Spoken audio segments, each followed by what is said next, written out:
Yo, yo, yo! What up, Seattle? How are y'all doing tonight? All right. Let's do that one more time. How are y'all doing tonight? Yes, that's what we're here for. Before I start the whole show, there's one little problem. There are a bunch of empty seats up here, there's 2 here, 3 here, I think. And I have a wad of drink tickets, so I'ma make it rain. If anyone wants to take these seats, you will get a free drink ticket. Yes, yes, come, my people, come. Yes. All right, all right, all right. All right, get over here. All right, you got one. Oh, did you guys want? Right, come on over, come on over. Yes, yes, yes. Thank you. Who else? Over here. I'm gonna make it rain. There you go. Here. All right. Oh, come on up. Don't be shy. There you go. Here's a drink ticket. Thank you, thank you. All right, wonderful. So, you guys, all y'all are my personal cheering squad. I got you drinks. Personal cheering squad. All right, okay. So happy to see y'all again. I'm seeing some familiar faces. Raise your hand if you've been to Ignite before. Yay! Welcome back. The last time we saw each other was October, and a lot has changed since then, huh? For example, I got engaged.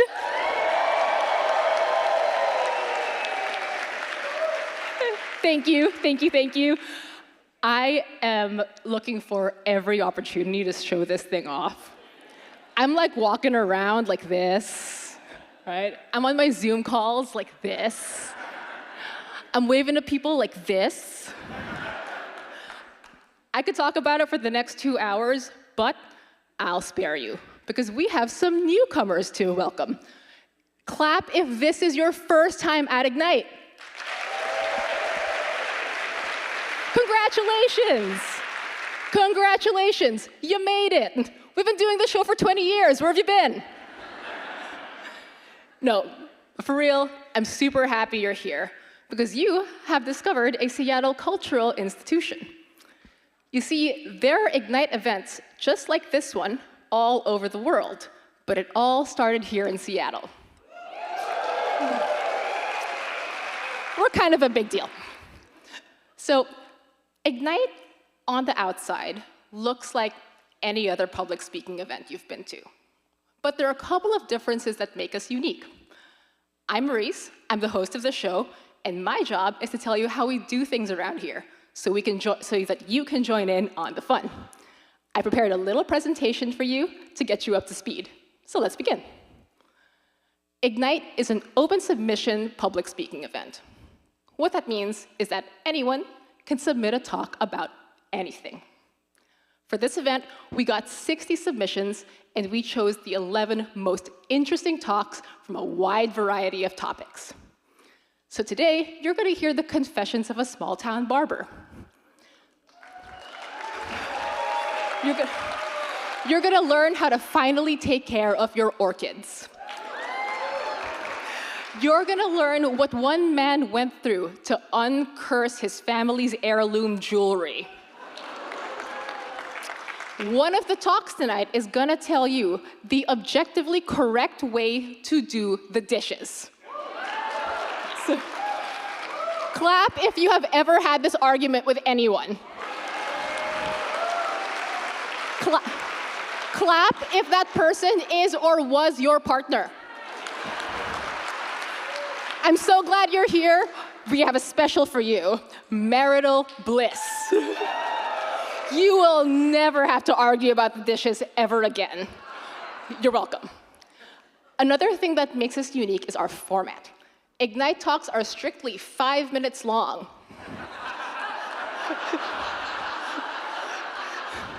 speakers get 20 slides that auto-advance every 15 seconds.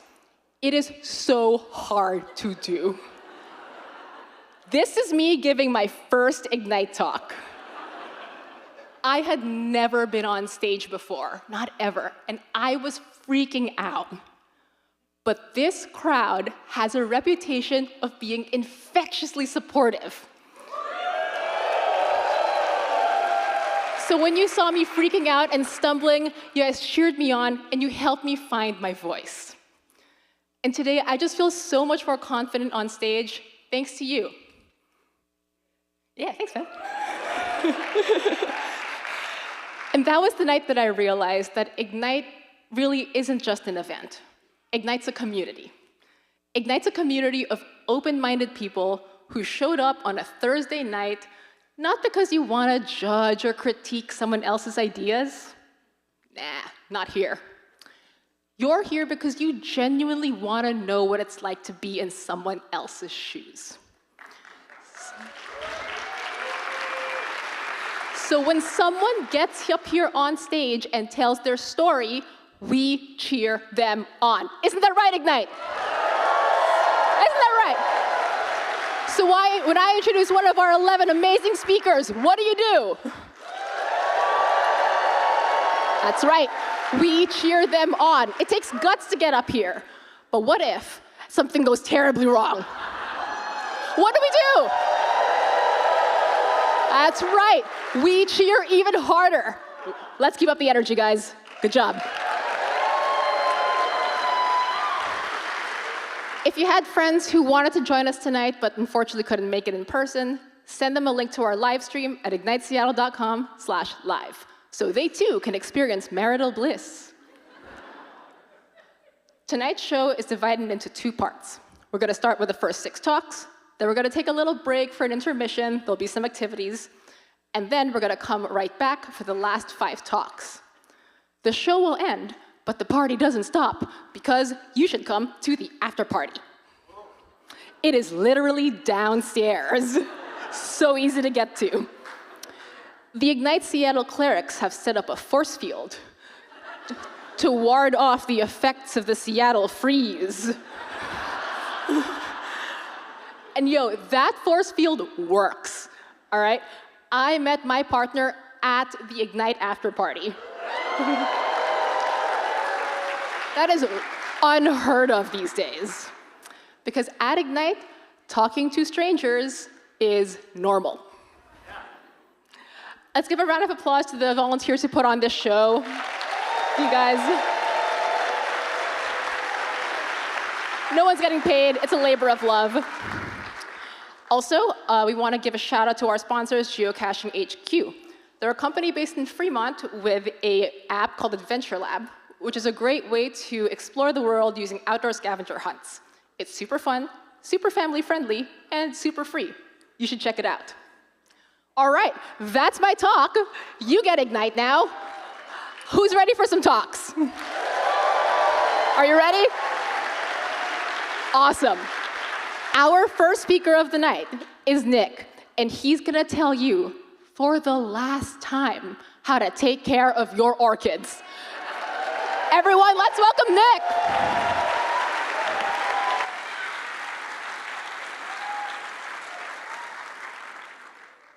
You ever feel like it's a waste of money to buy cut flowers because they die immediately, they make a mess, and they're gross? Well, if you like being surrounded by flowers like I do, but you don't want to deal with all that, consider the Orchid, and allow me to give you a crash course on just how fun, easy, and inexpensive it is to care for the world's most beautiful family of flowering plants. Now, you might be asking yourselves, what qualifies me to talk to you about orchid care? Let me assure you, I have no training whatsoever. My background was not vetted for this talk at all. I'm not sure what you expected, but most of you paid $15 for 11 speeches. What I do have is credentials in the form of the beautiful orchids you're about to see behind me, many of which have rebloomed year after year. Thank you. I also have 10 years of experience as a volunteer orchid rehabilitator for my lazy and careless friends. So, since you've paid top dollar tonight, I've worked very hard to boil down everything you need to know about orchid care into 5 key points. So let's dive in. After you go out orchid shopping, get your favorite orchid or 2, bring it home, and you're going to think about water. Set a reminder on your phone for once a week to soak your orchid's roots in water for a few minutes. That's it. Fill the pot with water, let it sit, and then lift up this little handy basket and drain it out completely. You have to drain it out completely. If you do not drain the pot, the roots will rot, your orchid will die, and I will have to hear about it in the comment section of the YouTube version of this talk, and nobody wants that. Next, you're going to think about light. Now, orchids evolved in tropical climate under tree canopy, so they prefer bright, indirect sun. They do not like the rays beating down on them directly. North-facing windows tend to be good for this, but really anywhere that has bright, indirect sun is perfect. Now, the third point is very interesting, and I'm going to say something to preface it, and I want you all to hear me. The flowers are not the orchid. The flowers are the flowers. When the flowers die, the orchid lives on unless you throw it in the trash can like an absolute heathen. The flowers grow from something called a flower spike. It's like a stem. When the flowers eventually do wilt and start to fall off, get a sharp, clean pair of scissors, cut off the flower spike right at the base, and then keep caring for your orchid as you normally would. In a matter of months, if you do a good job, a new flower spike will emerge, and new flowers will bloom. And you can use the original stake and clips that came with your orchid to guide the new flower spike upwards. And this is the part I think is really fun, because you don't ever know if you're going to get 1 spike. You might get 2 spikes. You might even get 3 spikes. Or you might get 1 giant spike that outgrows your 6-year-old son. This is Keaton. Thank you. So that's pruning and staking. Let's talk about fertilizer. Every 4th or 5th time you water your orchid, mix a pinch of this blue stuff into the water before you do. This is the brand that's worked best for me. I'm not getting any sponsorship money for this talk, but if the Better Grow people are watching, make sure you follow the instructions on the bag, because too much fertilizer will burn and kill your orchid, and we will end up back in the YouTube comments. Finally, when your orchid outgrows the pot, this does not happen very often, maybe every 2 years. You have to be careful, though, because some stores try to sell them to you like this. I actually took this picture in a store. Get yourself a slightly bigger pot, and you're going to get a $6 bag of orchid potting mix. This is a mix of bark, moss, and perlite. You can get it at any garden shop. Carefully remove the orchid from the original pot.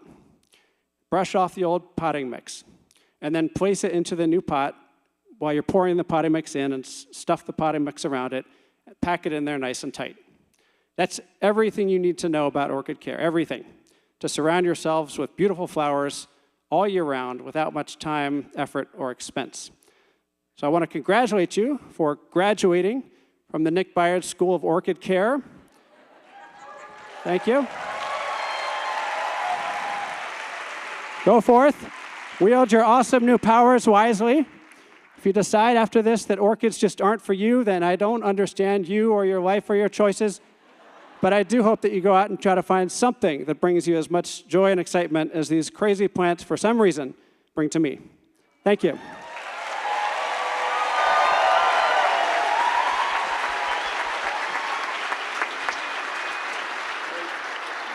Good job. Awesome. Thank you so much, Nick. Nick, there are 900 people in the audience tonight. And you can rest easy knowing that none of us are ever going to kill another orchid ever again, right? Thank you so much. Our next speaker is Nicole. And Nicole is here to share a very personal story called How Death Becomes Us. Everyone, let's welcome Nicole.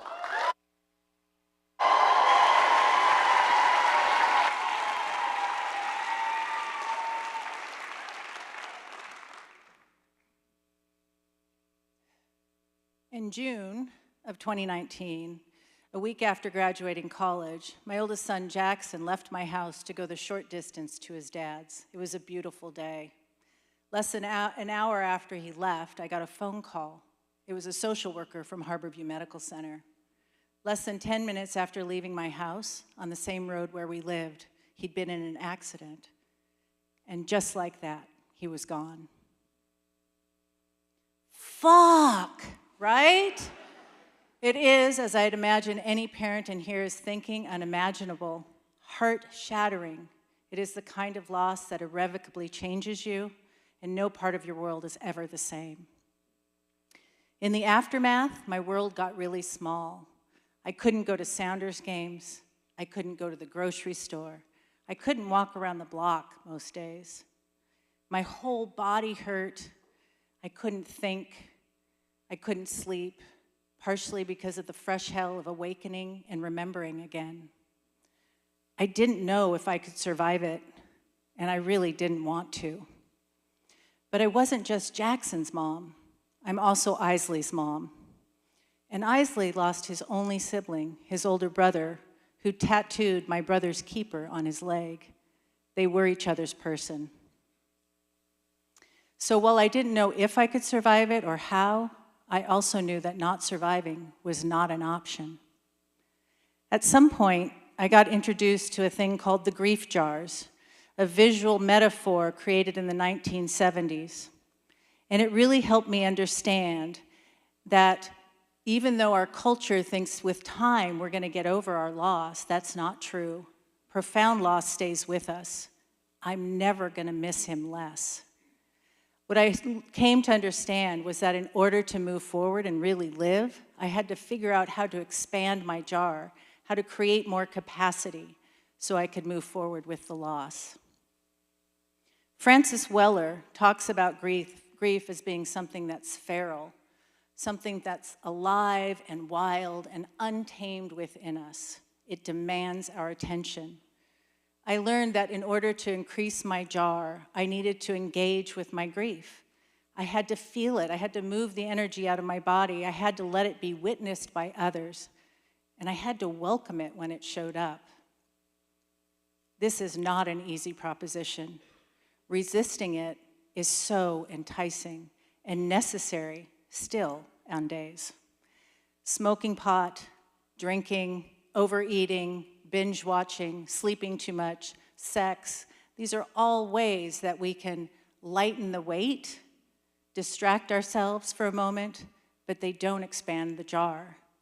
Grace and self-kindness have been so important because I've spent lots of time doing all of these, well, not the sex. Sorry, Isley. I wish the sex. But honestly, I've tried to dip my toe in the dating pool again in the last year, and it's been a little, maybe a talk for another night. In the early days after the loss, I sat in my backyard and I said, fuck you to the universe over and over and over.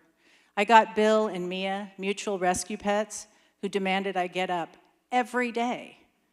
I went to Jamaica and I did a psilocybin journey with other bereaved parents. I've gone on road trips. I walk in nature. I have a grief therapist. I've done lots of things. And in the last few years, I've had a weekly date with several good friends where we swim in cold water, where tears and swearing and discussions of all things menopause are welcome. David Kessler writes about finding meaning as the 6th stage of grief. And there's something really beautiful in the idea of finding meaning in something so devastating.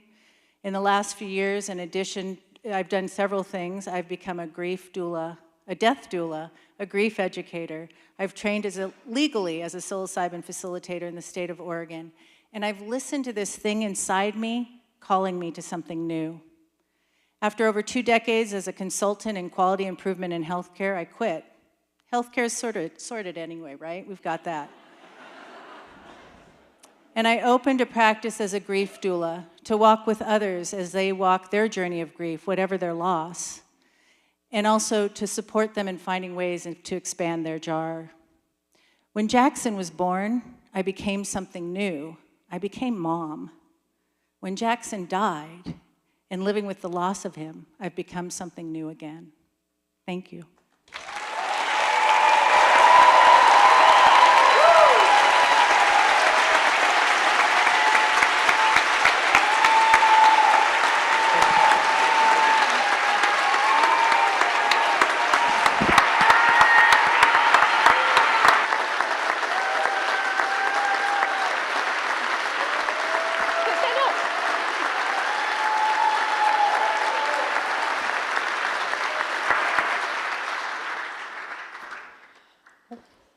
Wow. That was incredible. Thank you, Nicole. I was curious, I saw some people with signs with ducks on them. Those are the swimmers. That's so great.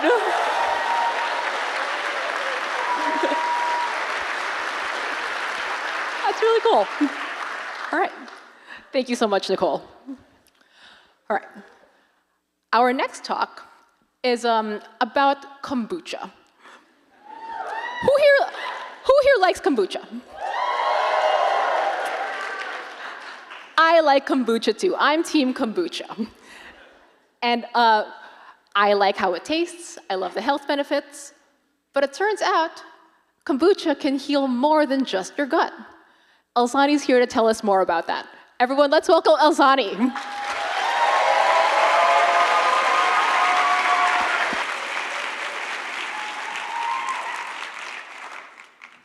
My mother always wanted me to be a doctor. I know, typical parent. And I knew I wanted to help people in some way, but I didn't exactly know how. I'm originally from South Africa, and when I was in 11th grade, I was trying to figure out what undergraduate program I wanted to go into.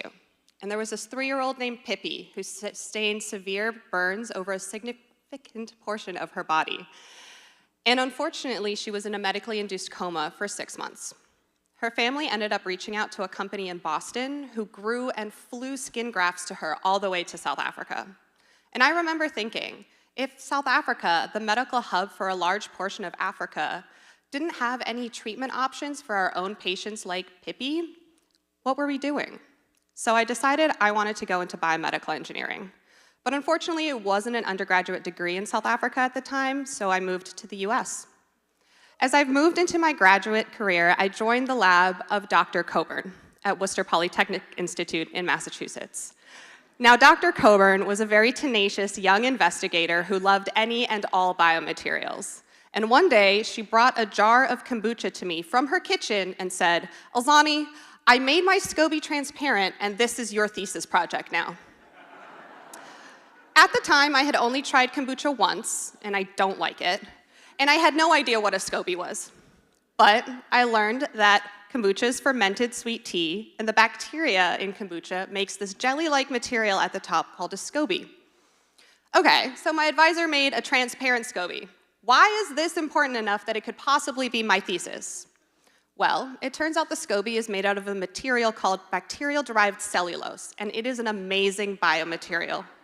It has been used for a lot of different things, and it is extremely strong. It's able to absorb a lot of liquid. It has an absolutely gorgeous fibrous network structure when you zoom into it, and it also forms into the shape of the container that you culture it in. And now, if you're able to add something like transparency to a material that's already so amazing, you open it up to a world of additional applications. It could now be used possibly for contact lenses, repairing the eyes, or even alternatives to plastic wrap in your kitchen. So, I took this jar from my advisor's kitchen and got to work. I got myself my own mason jars for science, and using a beaker and hot plate, I was brewing tea for exactly 15 minutes because you have to follow the protocol and you have to make it reproducible because I'm a scientist. And as I was walking around with my jars of sugar water, my lab mates were all making 3D cancer tumor models. They told me my research was gross. And I mean, sometimes it did kind of look like boogers, so I get it. I, of course, needed to test out the shape properties, so I made myself a kombucha SCOBY dinosaur, which that was on all of my presentations and poster presentations through grad school. As I continued my research, I figured out that the way my advisor had made her SCOBY transparent in the kitchen wasn't something that was reproducible in the lab. However, I figured out that if you fed the bacteria different sugars, it also made the SCOBY transparent. And this simple way didn't alter how you cultured the kombucha, it didn't change how you cleaned the material, and it also didn't change those really amazing properties that this material already had. So while I was doing all of these experiments and all of this research, I also found out that this material had previously been looked into as a wound dressing material, and it is actually an amazing wound dressing material. It's able to cover the wound and allow the wound to breathe without drying out the wound at all. And that extremely beautiful matrix structure that I showed you earlier is the exact same structure as your skin's matrix as well. It even has immediate and pain-relieving effects when you put it onto the wound. And now, with my work, it's able to be transparent. That way, you're able to see if there's any potential infection brewing underneath without the need to pull up the dressing. I also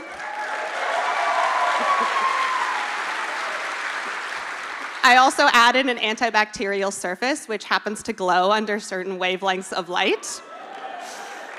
So if we summarize my PhD research, I made glowing, transparent, dinosaur-shaped kombucha scobies from my advisor's kitchen. And I still don't like the taste of kombucha, and I'm definitely not the type of doctor that my mother was hoping for. But I do have my PhD now, and my dinosaur scobies on my patent application.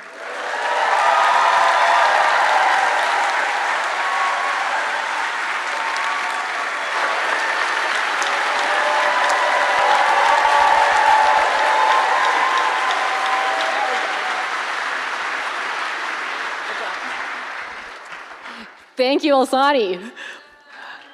Did you guys ever think you would see a dinosaur-shaped SCOBY in your life? I did not. Our next speaker is only 16 years old. But he's going to talk about something that is 5,000 years old. Arav is here to tell us about why the abacus still adds up.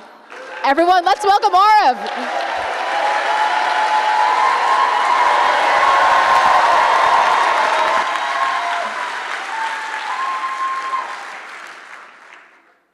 Growing up, my best friend and I were football fanatics. We would spend hours in the rain just pretending like we were famous NFL players.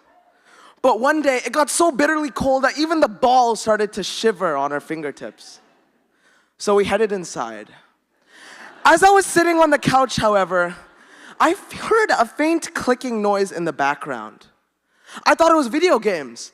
But no, it was my best friend's older brother hunched over his desk, his fingers gliding across a row of wooden beads. I was curious. What's that? I asked. An abacus, he said. An abacus? Seemed strange, but there was something mesmerizing about how the way the beads clicked and clacked underneath his fingertips. So, young me demanded to try it.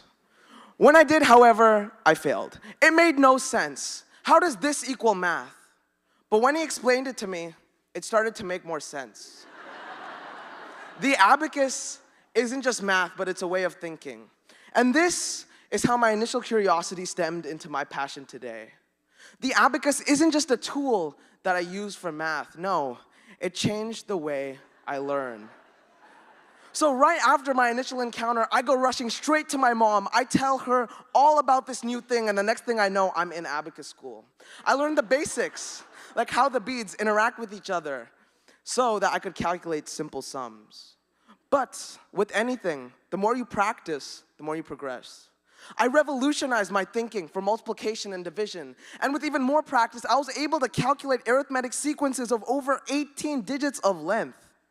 I mean, that's crazy. But the abacus didn't just teach me math. Let me tell you guys a story.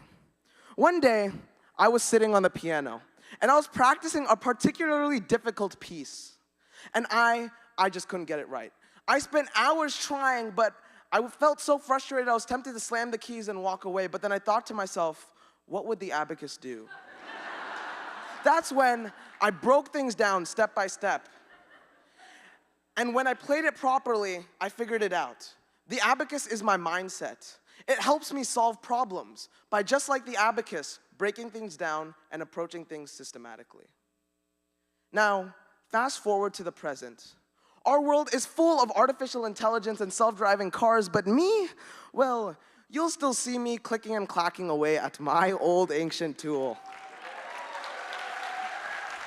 But this ancient tool played a huge role in my understanding of the tech realm. Consider computer science. That's my other passion. And if you think about it, the abacus is a computer. It has physical notation and systematic operations, two fundamental things that are in virtually every programming language.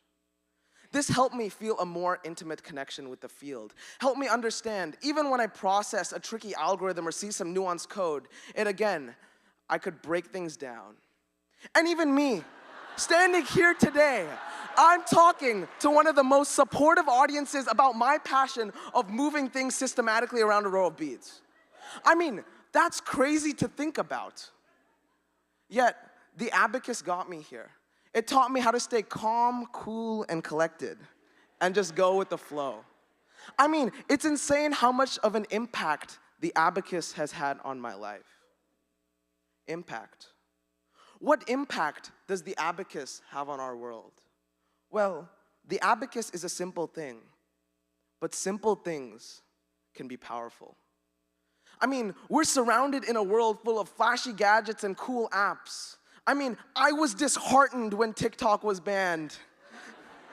But increasingly, innovation is tied to complexity. But the abacus disproves this. Simple things can be very innovative. The abacus highlights a growth mindset. It's not just about learning things and leaving in the past. No. It's about using those things, harnessing it, building, iterating, solving, and being the best problem solver you could be. And most importantly, the abacus teaches you how to slow down.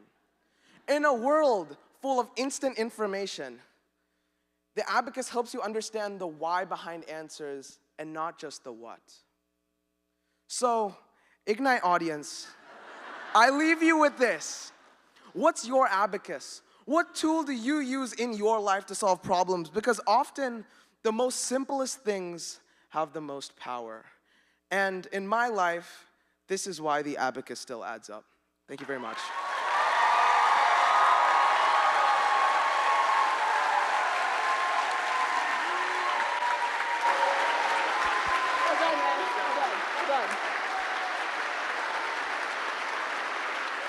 Well done. Well done. Thank you, Arav. Those slides are hilarious. Does the abacus also make you funny? Or is that just like inside? Just a side effect of the abacus. Awesome. Thank you so much. Hilarious. All right. For our next talk, three common fears are fear of heights, fear of flying, and fear of public speaking. But our next speaker is not your typical guy. Chris is here to tell us how skydiving cured his fear of heights. Everyone, let's welcome Chris.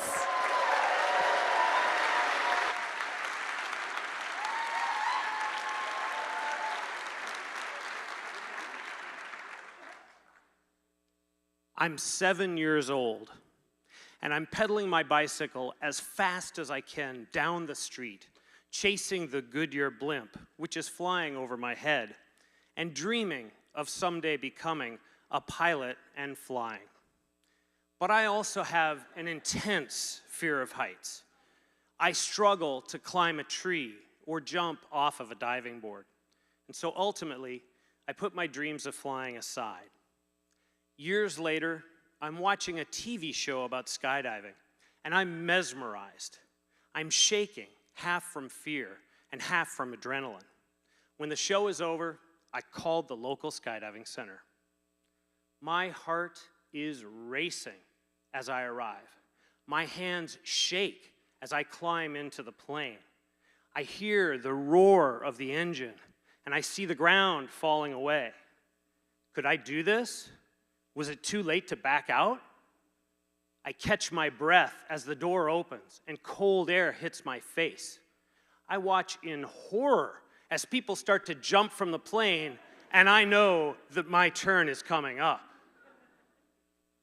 The instructor leans us out into the wind, and I'm completely frozen.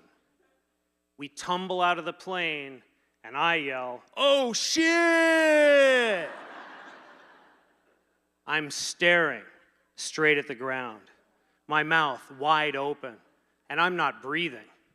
My vision narrows, and I can't hear anything. I'm falling to my death, and I've forgotten there's anyone with me. I feel something tap my shoulder, and I look over to see the instructor's hand, realizing that I'm not alone after all. I close my mouth, begin to breathe, and start to relax. My vision opens up. I'm soaring like a bird. I'm diving through the sky. I can see for 150 miles in every direction. This is flying, and I'm no longer chasing the blimp. The parachute opens, and we fly around for a few minutes, then land safely. Even with my fear of heights, I signed up for the student program that very day.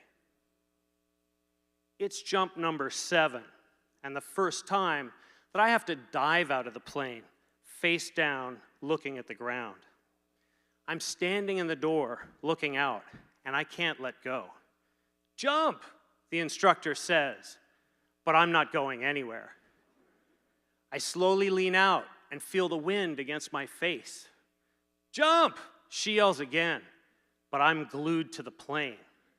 After a moment, she pulls me back inside. The plane circles around for another pass. I grip tightly to the door frame and start to lean out, then farther, feeling the wind hitting my body, but I can't let go. A moment later, a gust of wind catches me and I'm blown off the plane.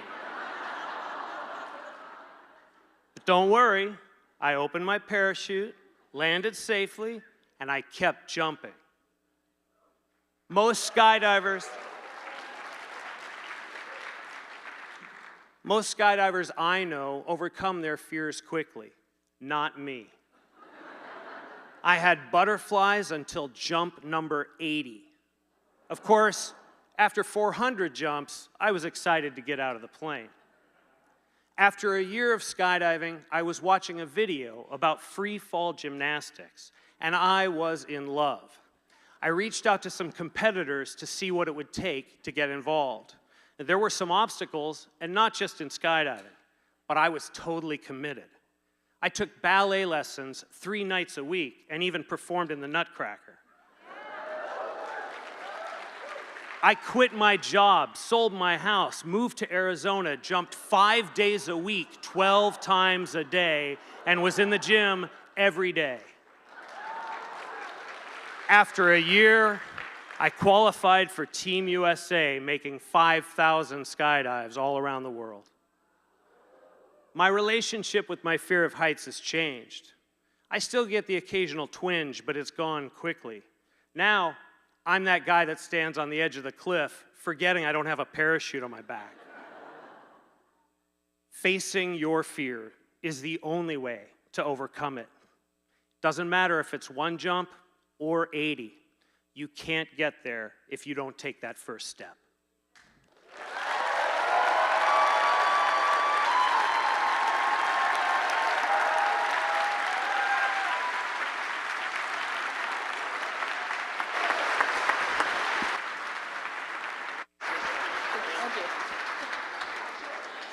Thank you, Chris. Wow, what a cool guy. Ballet, skydiving, also volunteer firefighting, which he just told me on the side. Super cool. All right, guys, the next talk. This is the moment you've all been waiting for. Cancel couples therapy because this talk will save your relationship. Noah is here to tell us why we're doing our dishes all wrong. Everyone, let's welcome Noah.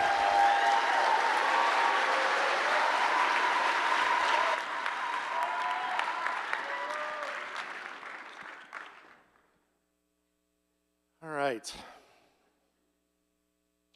According to the internet, in every relationship, there is someone who loads the dishwasher like a Scandinavian architect, and someone who loads the dishwasher like a raccoon on meth.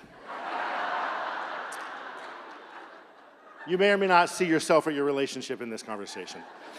The goal of this talk is to teach you everything you need to know so that you get to be right when you're doing the dishes And you get to be right in every conversation you have with your partner, with your family, your coworkers, anyone like that. All right, so first off, poll. Who here prefers hand washing over dishwashers? Please applause. Yeah. All right, we got some old school folks here. Let's look at the math. Your kitchen sink is gonna use somewhere between 1.5 and 2 gallons per minute. That means 10 minutes is gonna cost you about 15 or 20 gallons of hot water. So all right, that's a good benchmark. Your dishwasher, if it's what we'll call a modern dishwasher, which is to say made in the last 12 years, is gonna use a maximum of 5 gallons. If it's an Energy Star dishwasher, it's gonna use a maximum of 3.5 gallons, and these numbers are the upper limit, it may be less. The dishwasher is definitively superior to hand washing when it comes to saving water and saving energy. So much so that if you're going to spend more than 2 to 3 minutes hand washing, you're better off using the dishwasher. Run it half full. That's fine. You really need that lasagna tray like clean to make the next thing. Run it half full. You're going to come out ahead. Okay, next poll. Who here either pre-hand washes or pre-rinses their dishes, just like your grandparents did with dishwashers made during the Cold War? You're all wrong, but the good news is you don't have to do that. You should not do that. Modern dish detergents are enzyme-based, and what that means is they require food to activate and do the scrubbing. If you pre-wash your dishes will come out less clean than if you'd left some food on. So the moral here is scrape, don't rinse. I want you all to say this with me, just like that. Scrape, don't rinse. Awesome, you're a beautiful audience. Okay. No, this is important. Now, I know that there's people in the back saying, that doesn't work for my dishwasher. Okay, a couple of things. You might need to run a hotter cycle. Sometimes the cooler eco cycles don't get hot enough. There might be food trapped in the filter. You gotta clean that out at the bottom and make sure you're using like an actual soap and not some hippie thing. All right, loading, these are not my cats. My cats never help out around the house. Loading is important, and the point of loading properly is to get as many dishes as you can, to get as much cleaning as you can from your hot water investment. Start with the cups and glasses. On the top shelf, maybe the cereal bowls. These stack very efficiently. There's always ways to put whole rows of these in. Start there. It's simple. Maybe throw some spatulas in the spaces in between if you need to. Cereal bowls are great up there. For the bottom shelf, you want to separate the flat things, big plates, little plates, cutting boards, whatever, from the curved things. The curved things want to nest together, and as you can see, if you separate them, you get much better density in the packing. For your bowls, you want to nest them like Russian dolls, smallest to biggest. And as long as there's like a ½ an inch of room between them for the water to get in there, this is a very efficient way, space-wise, to load. Yeah. And you can fit a lot of dishes in. Yeah. Once you've got your basics in, you want to put in the weird, lumpy, strange-shaped things, the colander, the cheese grater, your Instapot insert, pots and pans. These go in last, after you've already got all your plates and bowls and everything loaded in, and it'll be great. Don't get edgy. You want chipped dishes? This is how you get chipped dishes. If the dishes are rattling, and their edges are touching, it's gonna focus all that force in that tiny little area where the dishes are touching. That's gonna be more likely to lead to chips. Not everything goes in the dishwasher. Your gold leaf teacups, your crystal, any kind of a nice knife, any wood nicer than like the most basic wooden spoon doesn't belong in the dishwasher, it'll be bad for them. Similarly, your nonstick skillets and your cast iron do not belong in the dishwasher. That nonstick surface has a finite lifetime. It wears out in about 5 years. The dishwasher will accelerate that. Don't do that, it shortens the life of your pan. You should hand wash these things in warm soapy water, which I know you all do with your cast iron, because I know you're all smart enough to understand that the seasoning is chemically bonded to the cast iron and cannot be simply washed away with soap and water. You don't believe the myth. You wash with soap and water, you make sure your pan's dry at the end. So, use a dishwasher. Stack your curved things together like Russian dolls, smallest to largest, and say it with me one more time, please. Scrape, don't rinse. Awesome, I love you. Thank you very much.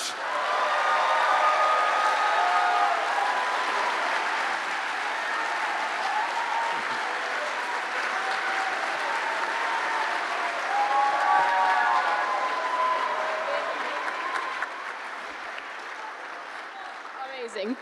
Thank you so much, Noah. PSA, Ignite posts these talks on our YouTube channel.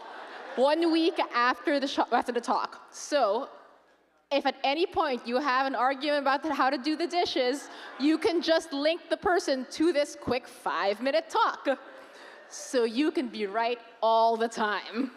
You never have to have the argument about the dishes again. Anyway, that was the first half of our show. We've made it to the intermission. There are 2 intermission activities downstairs. Number 1, we have 1 dishwasher and some plates and pots and pans, so you can try stacking them yourself in our dishwasher downstairs. And also, we have an abacus intermission activity, where Orav will be teaching you how to use the abacus and demonstrate its superiority over your iPhone calculator. So that's it. I'll see you guys back here in 25 minutes.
Welcome back, everyone.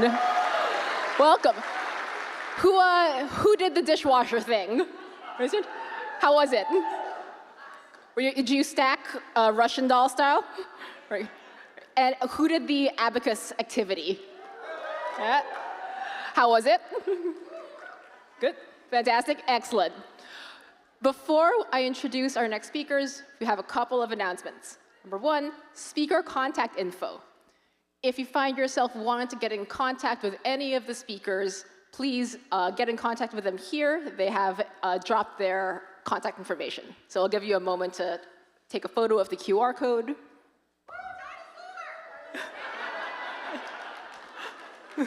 Yeah, dinosaur. QR dinosaur, Scobie dinosaur. It's all dinosaur.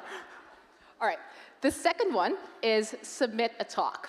I know at this point of the night, some of you newcomers are thinking, I should submit a talk. And I agree, you should. Submit a talk by April 10 here. I'll give you a moment to take a photo of this dinosaur. It's gonna be a lot of QR codes. QRosauruses. We accept speakers of all levels. So remember how I had never been on stage before when I did my first Ignite talk? We accept speakers of all levels, and if your talk is chosen, you will get paired with a professional speaking coach, and you'll get one-on-one training with them. So you'll become a better public speaker. One of Ignite's missions is we want to help people become better public speakers. So throughout the year, on top of this event, we also host public speaking workshops. If you're interested, please sign up for event updates over here. I'll also give you another moment to take photos. If you want to submit a talk and you want to get feedback on your pitch, this is a good place for you to get feedback on it. All right. And our final announcement is a special 20th anniversary announcement from longtime Ignite Seattle organizer, Zach Cohen. Everyone, let's welcome Zach.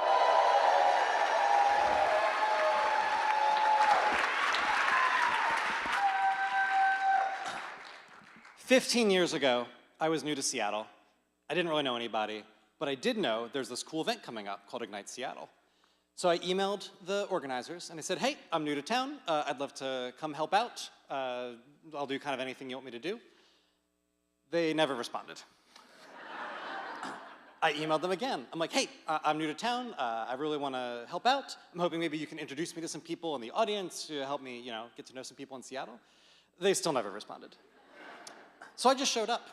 I let myself into the doors at the old King Cat Theater, our old venue, and I found some of the organizers and I said, hey, I'm here to help. My name's Zach.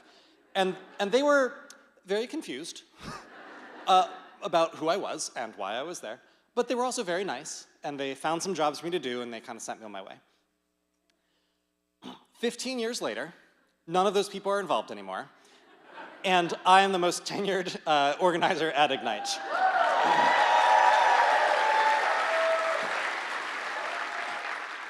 And that is why I have the privilege of announcing something really cool.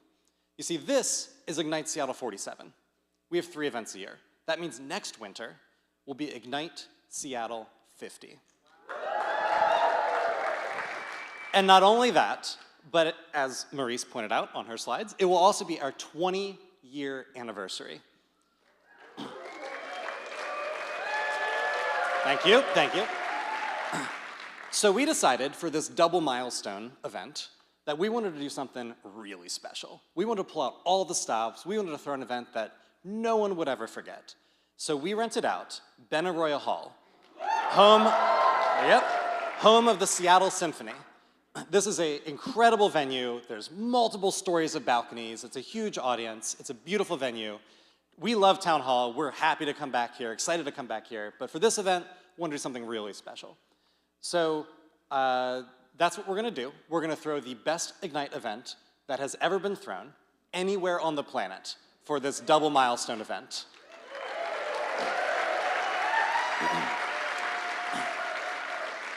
It's over a year away, March 2026, but we already have a bunch of surprises planned. We've got some throwbacks to some old talks. We've got some cool activities to do in their lobby. Maybe no dishwasher this time, or maybe we'll do a dishwasher next time, who knows? But we're just gonna pull out all the stops, make it the best event ever. So March 2026, if you are interested and excited, and it sounds like maybe some of you are, make sure you're signed up for a mailing list on our website, igniteseattle.com. Those will be the first people who find out when tickets go on sale later this year.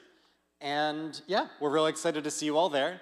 And finally, I just want to say that Ignite Seattle has been such an important part of my life, for my entire adult life pretty much, that when we are planning this event, Ignite 50, I'm thinking about how to make this our gift to you all, the audience, that has helped make 47 of these events happen.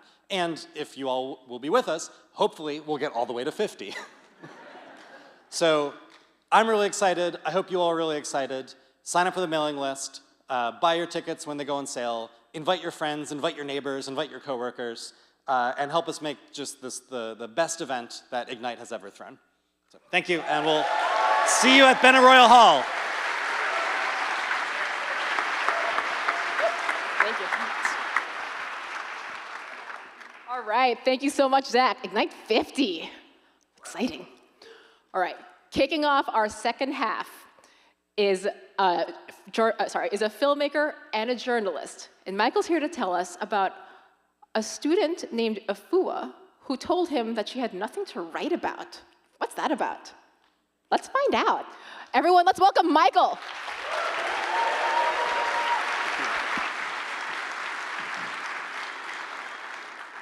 I am the most arrogant, egotistical, self-centered person you will ever encounter.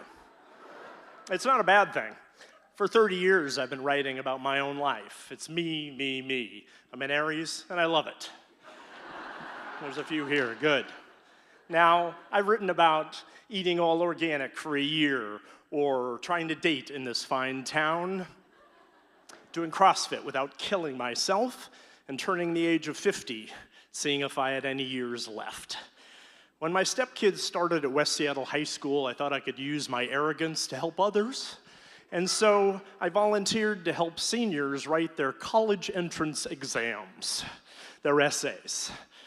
Egotistical essays were my alley, and maybe I'd get a story out of it.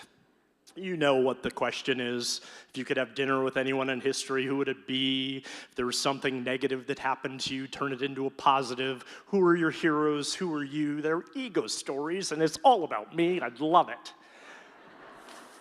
First group of kids I had, 6 bright kids, 3 men, 3 women, not braggadocious, not egotistical, and not writers. I begged them, do you have any huge stories you can begin with? Nothing. I asked a stupid question. Tell me something about yourself. I have 2 sisters. We like to hang out at the mall. Nothing that's gonna get you into college. I looked at my clipboard, desperate for something, and I said, listen, I don't know if this is culturally inappropriate or politically incorrect, but one of your names is Afua Bediako. Is that anything? Is that anyone? A young woman raised her hand. She was from Ghana. She came here in the middle of the night as a 10-year-old when her father, a peace minister, was thrown out of Ghana during a political conflict. No story there, I guess. The point is, people don't know that they have their own stories. They don't see it.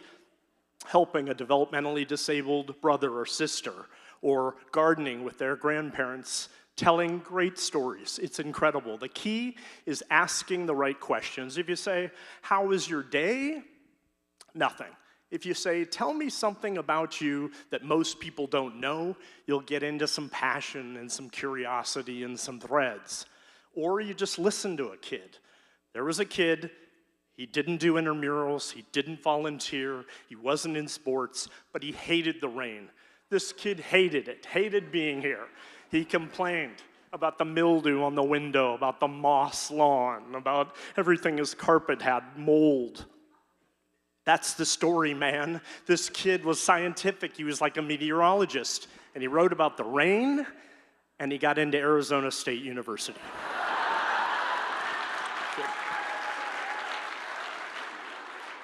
Now, our friend Afua didn't want to write about her immigration story, and that was fine. Instead, she talked about something that threaded her history and the future. These are 3 of her actual 6 names. I'm protecting her actual identity. But in her culture, names told a history. Afua was a tribal elder. Kwazi means you're born on a Sunday. Incredibly, you get names throughout your life. She was given Afreya, which means beautiful new beginning, when she arrived here as a 10-year-old. She wrote a beautiful essay that wove all of this together, and it worked to get her into a college. The key is curiosity. I love asking the question of people, tell me an issue or a topic where you lose all track of time, where time flies completely. It's a kernel, it's a thread we can start beginning to tell the story. First-person narrative is not for everybody. I happen to be an egotistical super freak. I love it. But each and every one of you have story-worthy moments every single day. It's a muscle you have to use. Now, my takeaway could be, ask the right question, you'll have a beautiful story. That's boring, and it's cliche, and it doesn't involve me, me, me. No, I've taken Afua, and I've extended my own name. Yes, I've done this. Dmitriyov, from my Ukrainian background, Gonzo from the Hunter S. Thompson School of Journalism, Fendi from the threads I like to wear. I have a challenge for you all this evening. I want you to come up with new names. I want you to add issues and topics and loves and interests to your own name. And I want you to introduce yourself to me after the show with your brand new name. Thank you so much.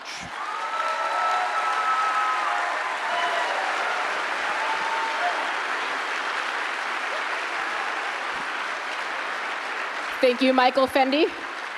I'm Maurice Hermes C. Thank you. Thank you so much. We were so inspired by Michael's talk that we actually got a whole bunch of these "Hello, my name is" name tags. So when you come to the after party, you'll find a whole pile of them, and everyone can write down your new name and introduce yourselves. Thank you so much, Michael.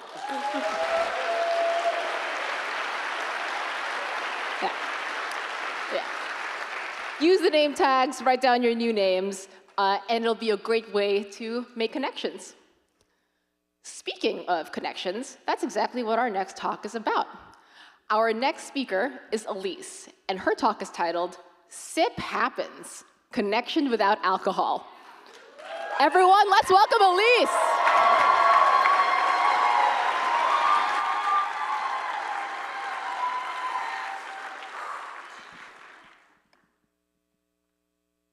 I wasn't just a drinker. I was the drinker. You know, the kind that always wants just one more? I was a lot of fun until I wasn't, and I drank like it was my job. Speaking of jobs, the month I checked into rehab, I was also Salesperson of the Year. Thank you. You can be an overachiever and an alcoholic. Yes, you can. Now, some of you are starting to panic. You're afraid you just ended up at an AA meeting. Relax, you didn't. And this isn't going to be a booze is bad talk. This is going to be a booze isn't always necessary talk, despite what society tells us. You see, Gen Z is flipping the script on our drinking culture. They're consuming way less alcohol than their predecessors. And not because they hit rock bottom like I did. But here's the problem. Despite it being 2025, we're still stuck in the idea that fun can't happen without drinking. Work events, dating, weddings, holidays, booze is stirred into everything. And if you turn down a drink, suddenly you're under criminal investigation. Are you sick? Pregnant? Can I drink in front of you?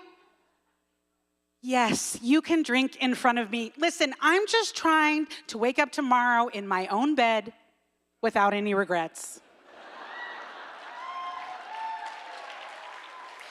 You see, it's time for a shift. Not everyone drinks, and that's okay. In fact, 38% of Americans don't consume alcohol at all. That's the combined population of California, Texas, and Florida. Yeah. So let's imagine this 1/3 over here are non-drinkers. Relax, we're just pretending. We want them to feel included tonight, right? So then we need to stop making the non-drinkers feel like the awkward kid at prom. Not every event needs to revolve around alcohol, and when it does, let's just have options. I can't tell you how many events I've been to where the only thing for me to drink was water, coffee, or juice. Awesome. Can I sit at the kids' table too? I don't know if you're aware, but alcohol-free beer, wine, and spirit alternatives is massively on the rise. Alcohol-free bottle shops and bars are popping up all over the country, including right here in Seattle. Everyone deserves to be part of the celebration regardless of what's in their glass.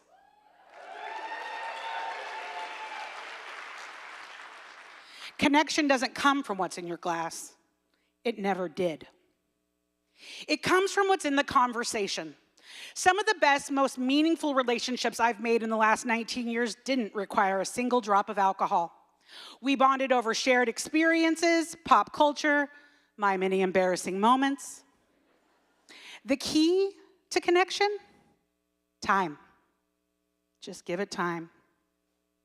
Without alcohol as your +1, there's no shortcut. And yes, it's going to feel awkward. Yes, it is, and it's supposed to. But instead of resisting it, lean into the awkward. Be intentional. Let moments breathe. Good vibes don't come from your glass, they come from you. And I know it feels like alcohol speeds past the awkward, but honestly, it skips some of the best parts. I'm telling you, just give it time. And think about what you can bring to the conversation, to the event, to the date. Because when you realize that our important moments are not at the bottom of a glass, it's exciting. And listen, drinkers, we don't care if you drink. We don't. We don't care how much. Just don't get behind a wheel and don't text your ex, okay? I won't give you a hard time about your drinking, so take it easy on us. We're easy to spot. We're well-rested, clear-eyed, slightly awkward. I've had more fun over the last 19 years of my sobriety than I ever had in my 16 years of drinking. I've done the research, and the best moments in life, they don't come from the bottom of a bottle. They come from being fully present. So the next time you raise a glass, ask yourself, are you drinking because you want to? Okay. Are you drinking because you think you have to? What if you didn't drink at all? Drinking is fine, not drinking is fine. Let's just work together to make it not matter. Cheers to a world where we all get to choose.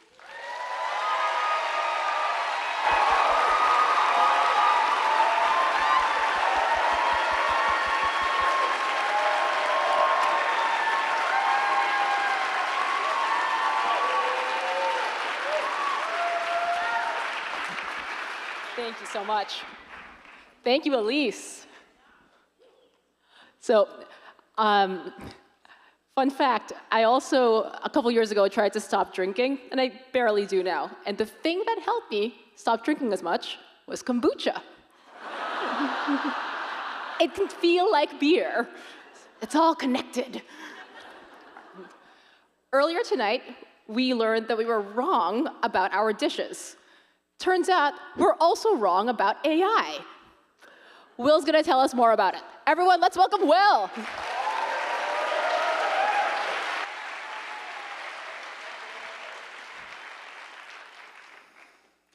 So which side are you on? Is AI a climate weapon, or is it a tool? Is it gonna solve climate change, or is it consuming too much energy and water? This framing is terrible. It's a false dichotomy that pits speculative benefits against real impacts. And that's not even the worst part. It's distracting from a much bigger issue, the systemic harms of its use. I'm going to tell you why we need guardrails, not more tech. But who am I to say this? Ex-Microsoft responsible AI, I built tech behind ChatGPT, and I led green AI at Microsoft. And more importantly, I was wrong 3 times. And I'm not alone. When I joined Microsoft in 2020, I was naive. I sought to use AI planetary good, and I sought to build sustainable AI. I helped create a movement called Green Software Engineering, and we made tremendous progress in efficiency, in measurement, and reduction.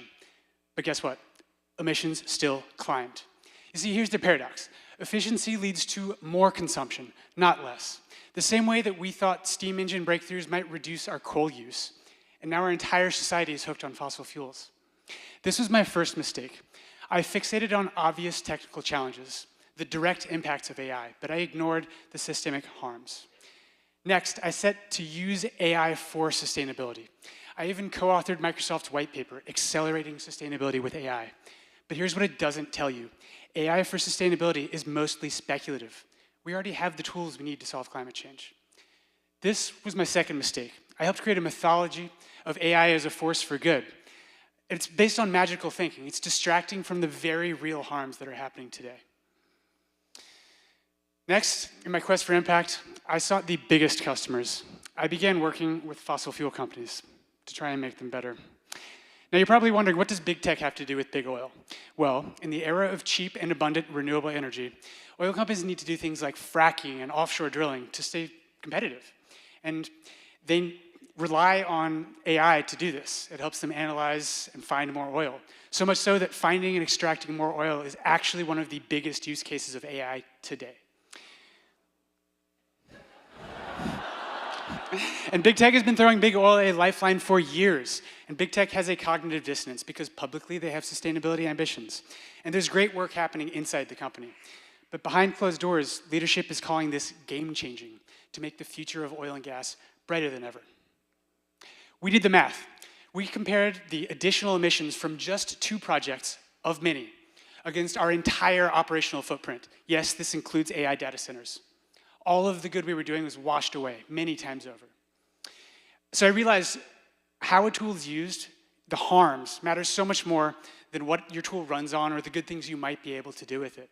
It's like I was building a more efficient lighter, promoting its positive uses, but I didn't realize that one of the biggest uses was by an arsonist to burn our houses down. Now, employees have had this concern for years, since at least 2018. My partner and I brought them together. We co-authored an influential memo, and we presented this to the senior leadership at the company. And they agreed with us with almost everything. It was very promising. They made big promises, and we rallied thousands of employees behind us. But 3 years later, despite all of our best efforts, almost nothing came to pass. This was my third mistake.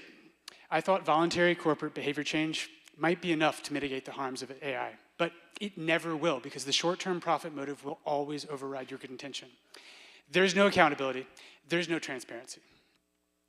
My partner and I concluded that we'd done everything practically that we could from within. And to be most effective, we needed to be pushing from the outside. So we resigned, and we are co-founding the Enabled Emissions Campaign.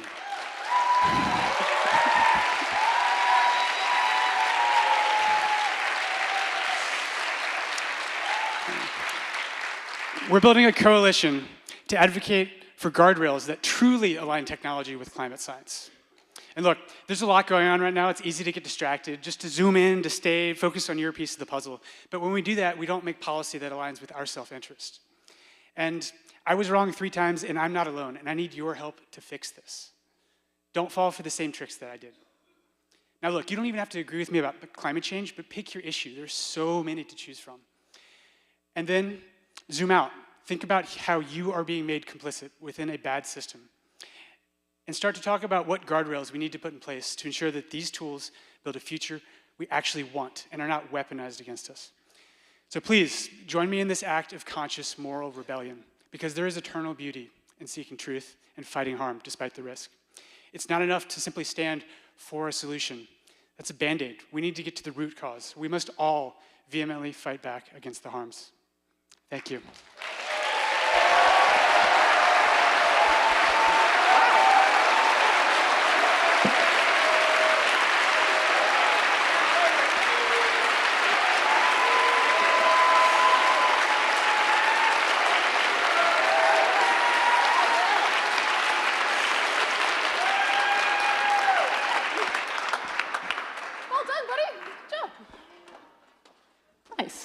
Standing ovation.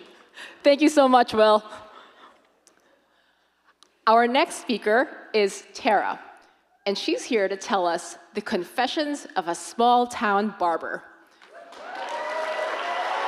Everyone, let's welcome Tara. What's up? So I like to say that I was born with the sure, why not, let's try it gene. So it makes sense that at almost 50 years old, I became a barber on Vashon Island. It wasn't the plan, but life, like my customers, is unpredictable, wonderful, and sometimes absurd.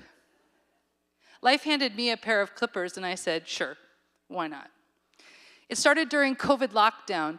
A neighbor needed a haircut, and then a family down the road, and then another.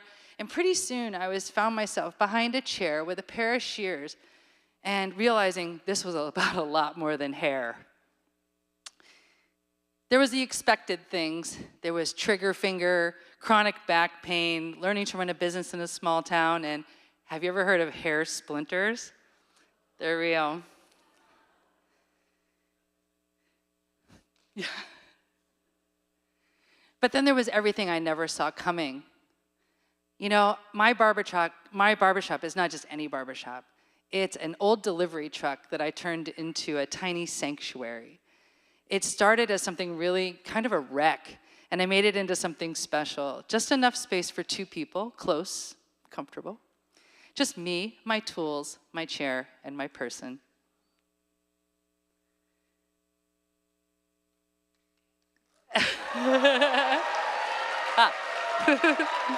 I learned, thank you. I learned early on never to ask, are you having a good day, a good weekend? But rather keep it more light. How's it going? What's life like today? Many people, when they sit down in the chair, they just start talking before I even touch their hair, right? Maybe it's the closeness, maybe it's the hum of the clippers, maybe it's just me being a captive audience, right? But there's something about this space that invites people to share their lives, their losses, their fears, their loves, their joys. It's an amazing place. I'm so proud of it. They share the little stuff and the big stuff. I have a strict policy of not giving any advice unless you ask for it. Mostly, I like to listen, and given this space and time, boy, do people like to talk. Even my little ones. On the wall, I have a pick a topic list for the people who need some prompting for conversation. I even offer silent haircuts for those who just need a minute. But it takes a toll, all the guessing and guiding and navigating and creating. And then you never know from what day to the next what's going to come into the barbershop. And oddly, days start to have themes. So I want to tell you about a recent real day. It was a regular Wednesday. Regular Vashon guy comes in for his taper fade. We talk about a bunch of little stuff, and it's not until he checks out that I ask, what's up for the rest of the day? That he tears up and tells me, sorry, he's on the way to Seattle to set up hospice for his wife. The next client comes in, brand new client, and before I even ask, he's taking the space in, he says, my wife of 62 years died 2 weeks ago, and I thought it was time to get a haircut. I know. So the third customer comes in. This is 1, 2, 3 in a row. And she's crying already, waving a picture of her beloved dog that she'd had to put down the night before. You know, I hold stories like these really close because they're like tiny pieces of a puzzle. And as barbers, we don't know the whole story, but we actually know probably more than we should. And the barber's chair is already a place of trust. And I really consider my tiny little sanctuary kind of sacred, where we can take a pause, a breath. But heavy days like this give me pause. I wonder, is it enough for connection, these brief passings? It's just an honor, honestly, to hold the space. And they like it. They keep coming back. They keep sharing their stories. And the haircuts are pretty good, too. So, but these people leave a lot more than hair on the floor of my shop. They really adhere to my heart. They literally do. And I'm always stoked to know that there's room enough for everybody. From first haircuts to last haircuts, they are unpredictable, wonderful, and sometimes absurd, but always dear to me. At nearly 50 years old, I found a calling I didn't even know I had, but all the roads led to here. It started for me with, sure, why not, let's try it. What might happen if you did the same?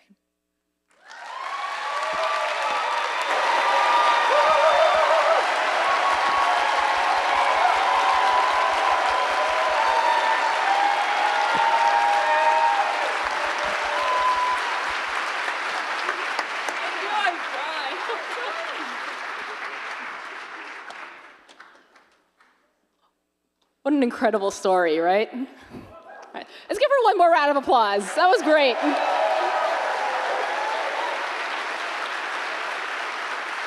Thank you, Tara.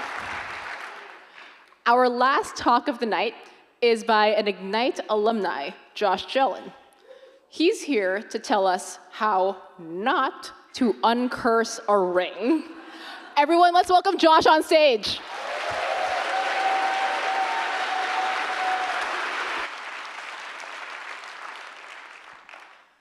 It's Thanksgiving. I'm having dinner with my mom, and I say, Mom, I love my girlfriend very much. You love them too. It would be really nice if we had a family diamond, you know, something that had been in the family for generations. And my mom says, well, it's too bad we don't have anything like that. Okay, Mom, I know your wedding ring is just sitting in a vault somewhere. It's not doing anything. And she says, Josh, you're not getting the ring. Well, why not? It's cursed. Okay, well, I tell her I'm not concerned about the curse, and she says, Josh, this curse ruined my marriage. I'm not gonna let it ruin yours too. So a little later, I'm talking to my brother's girlfriend, Rosie, and let me tell you a little bit about Rosie because she's important to the story. You see, Rosie is a ghost librarian. She's a librarian who archives information about the occult. And she does this great thing where she flies out to graveyards and she finds recipes, she cooks them, puts them on her TikTok. It's awesome. So Rosie hears the story and she says, cursed ring? Well, that's no problem. I know plenty of people who know how to remove a curse. Rosie's a genius. So I call my mom and I say, Mom, Rosie's got it figured out. She's gonna help us remove this curse. Let's get the ring, let's bring it down to Los Angeles for Passover, and there we can uncurse it as a family. And my mom is into this idea. So I say, even if this doesn't work out, I'm sure we can just Google it and we'll find some stuff. And my mom says, Josh, we're not gonna just Google it, we're gonna get a professional to do this. So the next day she calls me up and she says, I just Googled it, and there is a lot we can do. I'm gonna run water under the ring, I'm gonna bury it in the earth, and I think that if we do everything on this list, it should be safe enough for me to take to Los Angeles as long as I don't fly Boeing. Yeah. So, it's April, the night before Passover in Los Angeles. I'm driving on the highway, and there's a car accident right in front of us. We see them piling up. We see people climbing out of crumpled cars. The next morning when I wake up, there's a text message. Passover is canceled. That was Rosie's car that was crashed. Now, my brother assures us they're okay. They took an Uber straight home from the accident. He's 100% fine, and Rosie can mostly walk. Mostly walk? I say, bro, you gotta go to the hospital. So they go, and they're in and out. They really are fine, but my mom is shaken by this whole thing. I guess we're not gonna be able to uncurse the ring. I'm like, oh, no, it's Passover, right? That means that tonight is a full moon. Why don't we just blast it with some moonlight? I'm sure that that's gonna get the curse right out. My mom says, Josh, we're not gonna blast it with moonlight. We're gonna get a professional. And Rosie likes this idea, though, and so now that once Rosie's on board, now my mom is too. So that's what we do. We all go out and we We have a nice evening, and Rose even finds us an appointment with a friend of hers, one of the best pet psychics / curse removers in Los Angeles. So, the next morning, we're talking to this pet psychic, and my mom is telling her everything that we've done. She talks about the water, the earth. The pet psychic looks at my mom and says, "Have you tried exposing it to moonlight?" So she gives us this whole regimen, and this is exactly what we do. We ground it in the earth, we give it a smoke cleanse, and today you can see a 100% certified, uncursed ring. Yes. But I have one more surprise for you all tonight because, you see, I actually met my girlfriend at Ignite, and there's something that I've been wanting to do for some time. So I wonder, could you come up, please?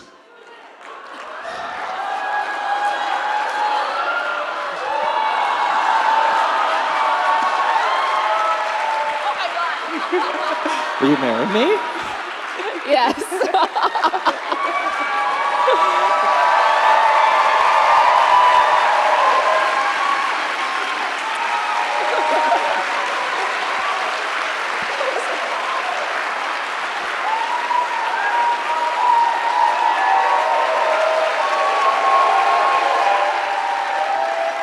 I actually did not know he was going to do that. Oh my God.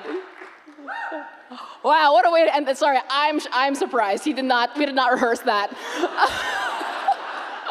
Okay, well, thank you, Josh. What a way to end the night. That's it, my friends. That was your show. Before I send you off to the after party, a few announcements to make. The next Ignite is on May 22nd. You can buy tickets at igniteseattle.com. The first 100 people to buy tickets can get reserved seating. If you want to submit, please submit your talk by April 10. If you want to hear more event updates, please follow us on Facebook and Instagram. You'll hear all about it there.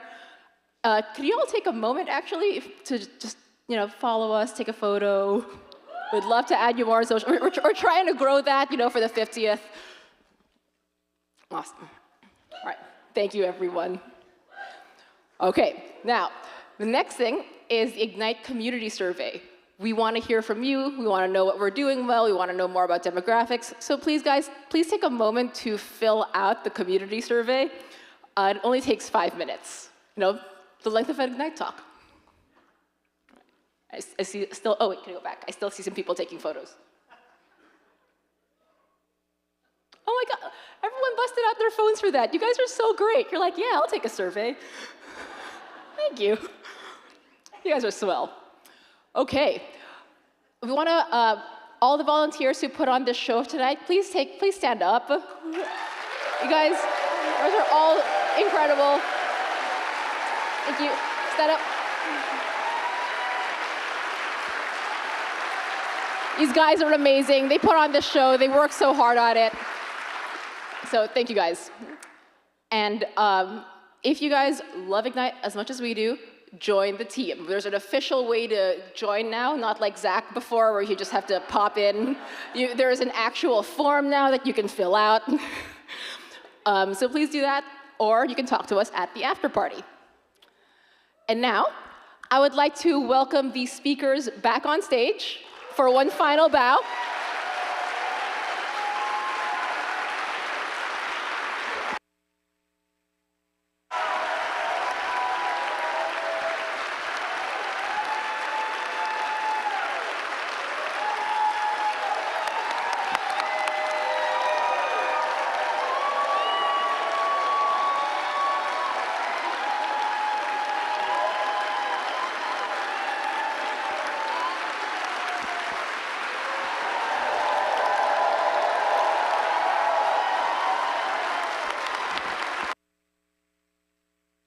Thank you all so much. You've been fantastic. Have a great night. I'll see you at the after party.